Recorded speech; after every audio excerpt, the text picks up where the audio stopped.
వస్తాడన్న ధైర్యమా రాడన్న నమ్మకమా? నేనెక్కడున్నా నా అనుకున్న వాళ్ళు ఇక్కడుంటారు. వాళ్ళని టచ్ చేస్తే ఏమవుతుందో కొడుకు చావుతోనైనా అర్థమై ఉండాలి. అర్థం కాలా?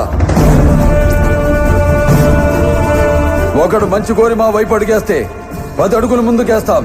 చెడు కోరి అడుగేస్తే 100 అడుగులు ఎదురొస్తాం. ఆ అడుగు పడితే నాకు ఎమోషన్స్ ఉండవు, ఫీలింగ్స్ ఉండవు, క్యాల్కులేషన్స్ ఉండవు, మ్యానిపులేషన్స్ ఉండవు. చెప్పండి వాడికి. సెంటర్ అయినా, స్టేట్ అయినా, పొజిషన్ అయినా, అపోజిషన్ అయినా, పవర్ అయినా, పొగరైనా నేను దిగనంత వరకే. Once I step in, history repeats.